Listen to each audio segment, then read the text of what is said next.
సాధించాం. చదువుల్లో ఉద్యోగాలలో 33% రిజర్వేషన్లు సాధించాం. చైర్మన్ లాంటి మగ పదాలను చైర్పర్సన్ అనేలా ఆడా మగకి వర్తించేలా మార్పించాం. ఎంత సాధించినా ఆడదాన్ని తమలపాకుల కట్టగానే చూస్తున్నారు, తల్లో పువ్వుగానే చూస్తున్నారు. ఉదాహరణకి ఆడది ఒక్కతే రోడ్డు పక్కనున్న టీ కొట్టుకెళ్లి టీ తాగితే ఇది లాడ్జింగ్ కేసు అని అంటారు. దీనికి కారణం ఏంటంటే ఒకప్పట్లా మనకు పోరాడే నాయకురాలు లేకపోవడమే. ఒక అనీ బిసెంట్, ఒక దుర్గాబాయ్ దేశ్ముఖ్, ఒక సరోజినీ నాయుడు, ఒక ఇందిరాగాంధీ మళ్ళీ మన కోసం పుట్టాలి. అసలు నన్ను అడిగితే ఈ జన్మలో దళితులకు ఎంతో సేవ చేసిన అంబేద్కర్ ఈసారి స్త్రీల కోసం ఆడదానిగా పుట్టి రాజ్యాంగం తిరగరాయాలి, మనకు 50% రిజర్వేషన్లు కల్పించాలి. అప్పుడు రిజర్వేషన్ల ద్వారానే మనం పైకొచ్చామని చులకనగా చూస్తారు. అయినా మగాడు ఆడది ఒకరినొకరు అర్థం చేసుకుంటే ఈ భేదాలెందుకు, ఈ వాదాలెందుకు?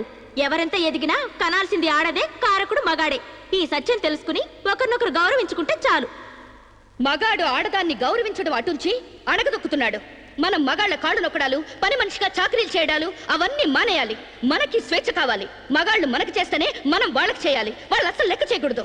అప్పుడే వాళ్ళు మన దారికి వస్తారు. Correct correct, super correct.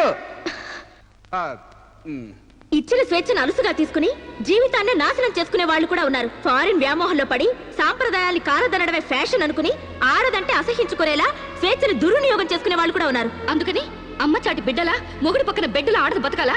పుట్టే జీవికి ఆడది ఆధారమైనప్పుడు ఆడది మరొకరి మీద ఆధారపడి బతకడం ఏంటి? కరెక్ట్ అంతే.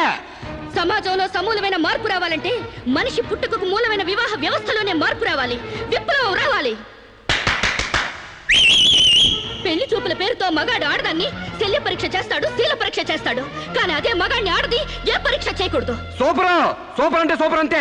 అందుకే ఆ మగాడిని ఆడది పెళ్లికి ముందే లొంగ తీసుకోవాలి. ఆ మగాడి ఇంట్లోనే ఆడది పెళ్లి చూపులు ఏర్పాటు చేసుకోవాలి. ఆ మగాడి టోపీ కింద ఉన్నది జుట్టో, బట్టతలో, విగ్గో తెలుసుకోవాలంటే, ఆ కళ్ళ జోడు వెనకున్నది గాజు కన్నో, మెల్ల కన్నో, గుడ్డి కన్నో తెలుసుకోవాలంటే, ఆ వంకరకాలో, చెక్కకాలో తెలుసుకోవాలంటే ఆ ఆడది ఆ మగాడిని పెళ్లికి ముందే పరీక్షించాలి. లేకపోతే ఆడది బెడ్రూమ్ లో ఏ చిరంజీవినో నాగార్జున ఊహించుకుంటూ కాపురం చేస్తుంది. అయ్యి బాబో, ఇది అసలు సూపర్ అండి బాబు. ఈ డైలాగులు ఉపన్యాసాల్లో చప్పట్లకు మాత్రమే పనికొస్తాయి. ఈ విపరీతమైన ధోరణులే మనకి విలువ లేకుండా చేస్తున్నాయి. సాంప్రదాయకంగా పెళ్లి చేసుకున్న మా ముత్తాత సంతోషంగా ఉండేవారు. మా తాత ఇంకా సంతోషంగా ఉండేవారు. మా నాన్న ఇంకా సుఖంగా బతికారు. వాళ్ళు పెళ్లాలతో ఆనందంగా కాపురాలు చేసుకోలేదా? వాళ్ళ భార్యలు ఎవరితోనైనా లేచిపోయారా? లేకపోతే ముందుగానే పరీక్షలు జరిపించి పెళ్లిళ్లు చేసుకున్నారా? మా తాత, మా ముత్తాతని మగాడి వైపు నుంచి చూస్తున్నావు గాని మీ అమ్మమ్మ, మీ నానమ్మ అని వాళ్ళ సైడ్ నుంచి ఆలోచించావా? మొగుడయ్యాడు కాబట్టి చచ్చినట్టు అడ్జస్ట్ అయ్యి ఎందరో బతుకుతున్నారు. మగడు లేని మగాళ్ళ వల్ల ఎందరో కొట్టాళ్ళుగా బతుకుతున్నారు. మొగుడికి తెలియకుండా చాటుగా ఎందరో పక్క వాళ్ళతో దొంగ కాపురాలు చేస్తున్నారు. ఆ మాటకొస్తే గర్భసంచి లేని ఆడాళ్ల వలన ఎంతమంది మగాళ్ళు సంతానం లేక పున్నామ నరకానికి పోలేదు? అందవిహీనమైన భార్యలతో ఎంతమంది మగాళ్ళు అడ్జస్ట్మెంట్ లైఫ్ అనుభవించడం లేదు? వాళ్ళంతా వాళ్ళ పెళ్లాల్ని వదిలేయాలనేనా నీ ఉద్దేశం? అందుకే పెళ్లి చూపుల ఆచారాల్ని పూర్తిగా మార్చేయాలని గొంతు చుచ్చుకునేది. ఎండ కాస్తుంటే గొడుగేసుకోవాలి గాని ఆకాశానికి అడ్డు కడతావా? సూర్యుని పగలు కొడతావా? అంతకన్నా వెర్ర ఆలోచన మరొకట్లేదు. మగాళ్ళలో మార్పు కోసం పవిత్రమైన ఆ పెళ్లి ఆచారాన్ని నాశనం చేసుకుంటావా? కాన్పు ముందు నొప్పులు, మార్పు కోసం కష్టాలు తప్పవు. నొప్పుల కోసం భయపడితే జననాలుండవు, కష్టాల కోసం వెనక్కి తగ్గితే సుఖాలుండవు. ఆచరణకి సాధ్యం కాని వాటి గురించి ఆలోచించడమే వ్యర్థం. ఆచరణలో పెట్టి చూపిస్తాను. చెప్పడం తేలికే గాని చెయ్యడం కష్టం. నేను చెప్పింది చేసి చూపిస్తాను. ఈ వివాహ వ్యవస్థనే మారుస్తాను. పెళ్లికి ముందే ఒక మగాడితో డేటింగ్ చేసి అతను అన్ని విధాలా నాకు నచ్చితేనే అతన్ని పెళ్లి చేసుకుంటాను. నీ తలతిక్క పిచ్చి పనులు ఒప్పుకోవడానికి ఇదేం ఫారెన్ కాదు, ఇండియా. అక్కడి దాకా ఎందుకే? ఇప్పుడే ఒప్పిస్తాను. సాంబశివరావు, నాతో డేటింగ్ చేస్తావా? మీరు చెప్పిందా రైటు, మీ వెనకాల రైతు. డేటింగ్ అంటే ఏంటమ్మా? పెళ్లికి ముందు ఒకరి ఇష్టాల గురించి మరొకరు తెలుసుకోవడానికి కలిసి ఉండడం, అదే డేటింగ్. ఇదేంటిది కొత్తగా ఉంది? ఇది కొత్తగా నేను కనిపెట్టిందేం లేదు. డేటింగ్ అనేది ఫారెన్ లో ఎప్పటి నుంచో ఉంది. సాంబశివరావు, ఒప్పుకుంటున్నావా? శిరీష్ గారు ఏం చెప్పినా నేను కాదానండి.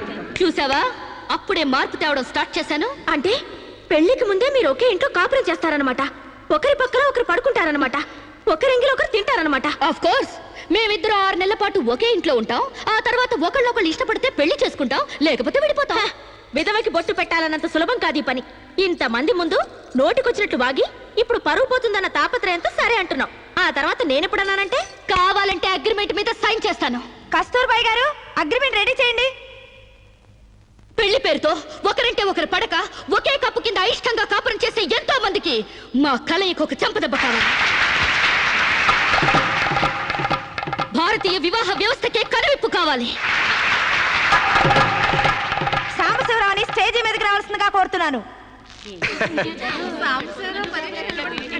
పండించేది వరి, పుట్టింది ఈస్ట్ గోదావరి. శిరీషమ్మ గారు చెప్పింది చాలా కరెక్ట్. పెళ్లికి ముందే మగాన్ని టెస్ట్ చేసి పెళ్లి చేసుకోవాలి. ఎందుకంటేనండి, సపోజ్ నేను ఉన్నానండి, నాకు చాలా పర్సనాలిటీ ఉంది, మంచి దమ్ము ఉంది, మీసం ఉంది, బాడీ కూడా ఉంది. మరి లోపలికి వెళ్తే నాకు మగతనం ఉందో లేదో మీరు ఎవరైనా చెప్పగలరా? నా నరాల్లో కరెంట్ ఉందో లేదో మీరు చెప్పగలరా? కాబట్టి మేడం గారు చెప్పిన డేటింగ్ పెళ్లికి నా ఓటు ముద్ర. జై మేడం, జై జై మేడం, జై మేడం, జై జై మేడం, జై జై మేడం, జై జై మేడం. పెళ్లికి ముందు ఇద్దరు కలిసుండి ఒకరినొకరు ఇష్టాయిష్టాలను తెలుసుకుని 6 నెలల కాల పరిమితి దాటిన తర్వాత నచ్చితే పెళ్లి చేసుకుంటాం, లేదంటే విడిపోతాం. డేటింగ్ అనబడే ఈ ప్రక్రియను మేమిద్దరం స్టేజీ మీదున్న పెద్దల సాక్షిగా, సభలోని జనాల సాక్షిగా సమ్మతిస్తున్నాం. సంతకాలు పెట్టండి.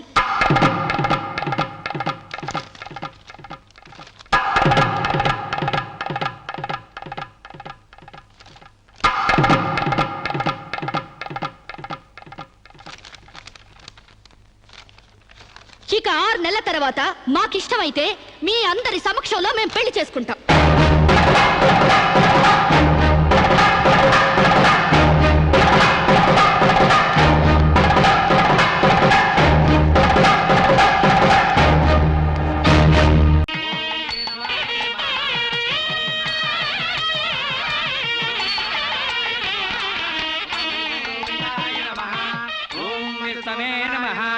భూత ప్రేత పిండ ప్రధానే. నువ్వు చదువుతున్న తద్దిన మంత్రం ఇది పెళ్లి.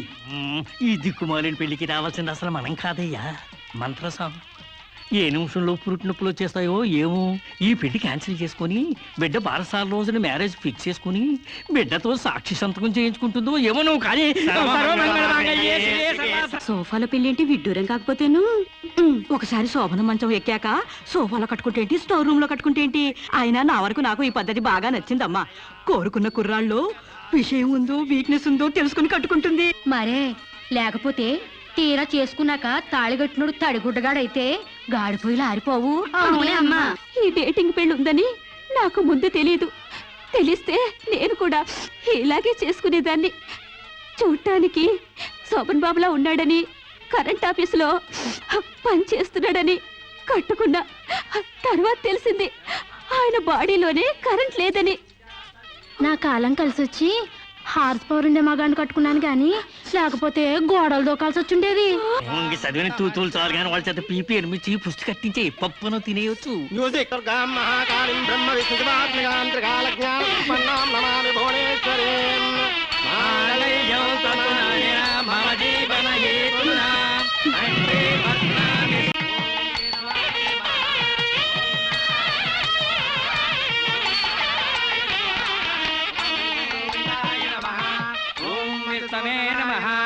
భూత ప్రేత పిండ ప్రధానే. నువ్వు చదువుతున్న తద్దిన మంత్రం ఇది పెళ్లి. ఈ దిక్కుమాలిన పెళ్లికి రావాల్సింది అసలు మనం కాదయ్యా, మంత్రసాం. ఏ నిమిషంలో పురుటి నొప్పులు వచ్చేస్తాయో ఏమో. ఈ పెళ్లి క్యాన్సిల్ చేసుకుని బిడ్డ బారసాల రోజున మ్యారేజ్ ఫిక్స్ చేసుకుని బిడ్డతో సాక్షి సంతకం చేయించుకుంటుందో ఏమో. నువ్వు కానీ సోఫాలో పెళ్ళేంటి విడ్డూరం కాకపోతేను. ఒకసారి శోభన మంచం ఎక్కాక సోఫాలో కట్టుకుంటే ఏంటి, స్టోర్ రూమ్ లో కట్టుకుంటే ఏంటి. అయినా నా వరకు నాకు ఈ పద్ధతి బాగా నచ్చిందమ్మా. కోరుకున్న కుర్రాళ్ళు విషయం ఉందో వీక్నెస్ ఉందో తెలుసుకుని కట్టుకుంటుంది. మరే లేకపోతే తీరా చేసుకున్నాక తాళిగట్టునుడు తడిగుడ్డగాడైతే గాడిపోయిలు ఆరిపోవు. అమ్మా, ఈ డేటింగ్ పెళ్లి ఉందని నాకు ముందు తెలీదు.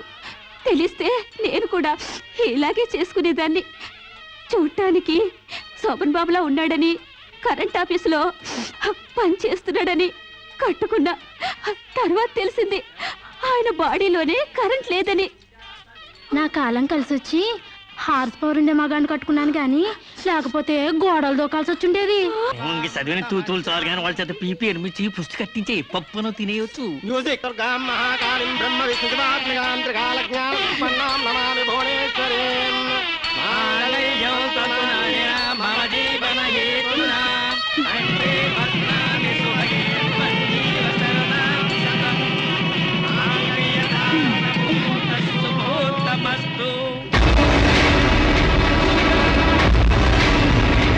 గాడ్రేజ్ బీరోలో భద్రంగా దాచుకో.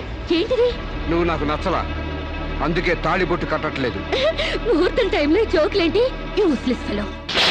ఇంకొకసారి యూజ్లెస్ ఫెలో అన్నావంటే చెప్పుతో కొడతా.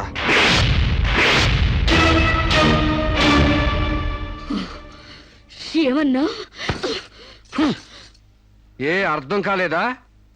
నువ్వు నాకు నచ్చలేదు, నేను నిన్ను పెళ్లి చేసుకోవట్లేదు. ఇంకొకసారి యూజ్లెస్ ఫెలో అన్నావంటే తోళ్ళు చెప్పుతో కొడతా అన్నా.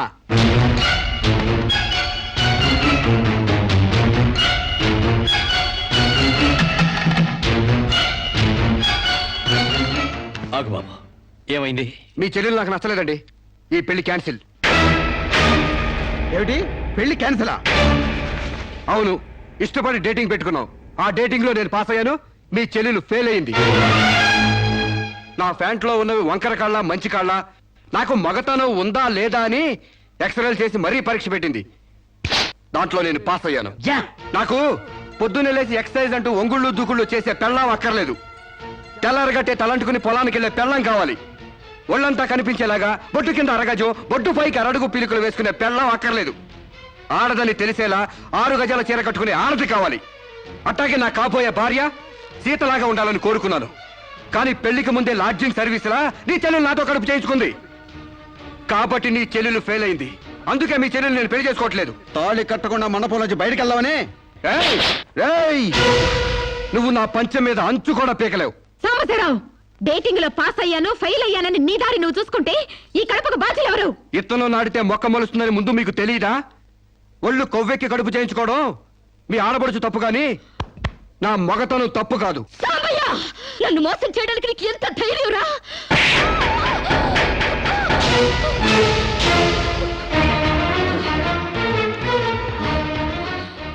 రారా పోరా, నువ్వు అంటానికి నేను పడ్డానికి నీకు నాకు ఏంటే సంబంధం? ఉంటే గింటే అక్రమ సంబంధం తప్ప. అగ్రిమెంట్ ప్రకారం మరో 6 నెలల పాటు డేటింగ్ చేయాలి. ఇద్దరు ఒకరికొకరు నచ్చితే పెళ్లి చేసుకోవాలి, లేకపోతే విడిపోవాలి. నేను నీకు నచ్చాను, కడుపు చేయించుకున్నావు. నువ్వు నాకు నచ్చలేదు, విడిపోతున్నావు. ఇందులో నేను చేసిన తప్పేంటి చెప్పండి. Yeah tell me. ముళ్ళొచ్చి ఆకు మీద పడ్డా, ఆకు వచ్చి ముళ్ళు మీద పడ్డా, ఆకుకే పడుద్ది బొక్క, నాకే ఊడిది తొక్క. నా గోతికి చెమట పడ్డావు తప్ప.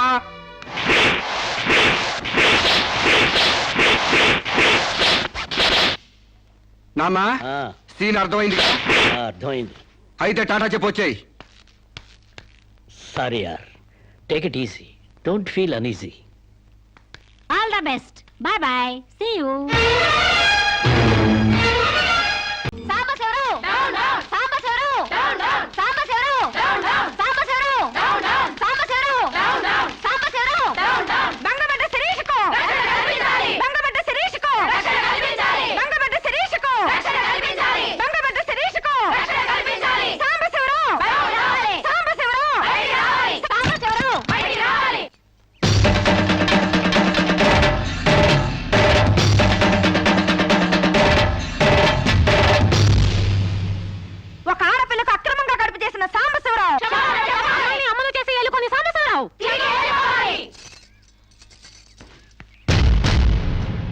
మిస్టర్ సాంబశివరావు, ఓ అమ్మాయిని అక్రమంగా ఇలా అమ్మని చేసి వదిలేస్తే ఆంధ్ర మహిళ ఊరుకుంటుంది అనుకున్నావా? చెయ్యెత్తి కొడుతుంది, నిన్ను చొక్కా పట్టుకుని బయటికి ఏడుస్తుంది.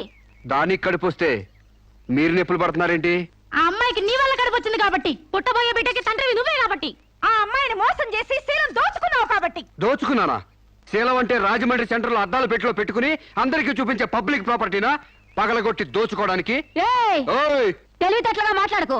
ఒక ఆడదాన్ని కడుపు చేసి వదిలేస్తే చూస్తూ ఊరుకుంటావు అనుకుంటున్నావా? ఎందుకు ఊరుకుంటారు? పురుడు పోస్తారు. కాదు, న్యాయం చేస్తాం. అలాగే ప్రసూత ఆసుపత్రికి వెళ్ళి కడుపుతో వచ్చిన ప్రతి ఆడదానికి న్యాయం చేయండి, సంతోషిస్తాం. వాళ్ళు వాళ్ళ మొగుళ్ళతో కాపరాలు చేసి కడుపులు చేసుకున్నోళ్ళు, వాళ్ళకి మేం చేసేదే ఉంది. ఎక్కడా చేసేదేమీ లేదు. అది నాతో కావాలని కడుపు చేయించుకుంది. తాళి కట్టిన భర్తకి మాత్రమే కడుపు చేసే హక్కు ఉంటుంది మిస్టర్. తాళిని గౌరవించిన దానికి తాళితో పనే ఉంది సిస్టర్. ఒళ్ళు కొవ్వెక్కిన దానికి మొగుడుతో పనే ఉంది పెద్ద సిస్టర్. ఆచారాలు లెక్క చేయని దానికి కాపురంతో పనే ఉంది మొద్దు సిస్టర్. కుక్క పిల్లలు పెట్టాక నువ్వే బాధ్యుడివి, నువ్వే తండ్రివని దాంతో గడిపిన మగ కుక్కని ఎలా అడగదు, ఇది అంతే, ఏది అడగకూడదు. మరీ వల్గర్ గా మాట్లాడుతున్నావు. ఒక ఆడదాన్ని బజార్ కుక్కతో పోలుస్తావా? నువ్వు ఇట్రా ఇట్రా. అది మనిషిలో ప్రవర్తించినట్లయితే మనుషులతోనే పోల్చేవాడిని. ఆచారాలు వ్యవహారాలు ఆకుముక్కలు చూసేదానికి జంతువుకి తేడా ఏమీ లేదు. నువ్వు మరీ టూ మచ్ గా మాట్లాడుతున్నావు మిస్టర్. అదే ఆడదానికి మచ్చైనప్పుడు టూ మచ్ గానే మాట్లాడతాను. దీంట్లో మీరే ఏదో రాశారుగా, కొంతకాలం పెళ్లికి ముందు డేటింగ్ కాపురం చేయమని. బురదలో కాలేస్తే బురద అంటదా, కాపురం చేస్తే కడుపు రాదా? ఇదేనా నీ ఆఖరి మాట? ఇదే నా ఆఖరి మాట, మొదటి మాట. పిలిచి కాపురం చేయమంటే చేయనంటానికి నేను జాకులు అనుకున్నావా? అదే కాదు, మీలో ఎవరు డేటింగ్ చేయమన్నా కాదనలేను. నేను మగాణ్ణి, పైగా నాది విశాల హృదయం. మిస్టర్ సాంబశివరావు. మిస్టర్ సాంబశివరావు కాదు, మన్నవ సాంబశివరావు, సన్ ఆఫ్ పూర్ణచంద్రరావు. పండించేది వరి, పుట్టింది ఈస్ట్ గోదావరి. ఏయ్, గంజి పెట్టిన కాటన్ చీర కట్టుకుని తిన్న జరిగేదాకా, చీరలకు చెవట్లు పట్టేదాకా అరిస్తే వణికిపోతాం అనుకోకండి. మీకంత రోడ్లెక్కాలనే తాపత్రయం ఉంటే ఏ శ్రమదానానికో జన్మభూమికి వెళ్ళండి. అంతేగాని ఇలా గర్భధానం కేసులని, బంజరు భూమి కేసులని రోడ్ల మీదకి ఎక్కండి, కంపు కొట్టుద్ది. శాంతకుమారి, ఒక ఆర్గాని శీలంతో ఆడుకున్నావండి, మామూలుగా వెళ్ళకూడదు. ఇష్టానికి వ్యతిరేకంగా మానభంగం చేస్తే పోయేదాన్ని శీలం అంటారు శాంతకుమారి. మొగుణ్ణి గాలికి వదిలేసి చాటుగా రంగు సాగిస్తే పోయేదాన్ని శీలం అంటారు శివపార్వతి. ప్రేమంటూ పార్కుల్లో ఫైట్లు తీసుకుంటే పోయేదాన్ని శీలం అంటారు రమణ కుమారి. అంతేగాని డేటింగ్ పేరుతో కామం తీర్చుకోవాలని పడుకుంటే ఊడేది శీలం కాదు కన్యాకుమారి. మాకు తెలిసిన ఏ ఊరుతుందో నువ్వేం చెప్పక్కర్లేదు. శభాష్! ముందు శీలం అంటే ఏంటో తెలుసుకుని, అది మీకుందో లేదో తెలుసుకుని, నన్ను అడిగే అర్హత మీకుందో లేదో తెలుసుకుని నా దగ్గర రండి. ఇంకొకసారి మహిళా మండలని, మట్టి కుండలని, తుమ్మ మండలని వచ్చారంటే డేటింగ్లు వాంటింగ్లు జరిగిపోతాయి. ఏయ్! పండించేది వరి, పుట్టింది ఈస్ట్ గోదావరి.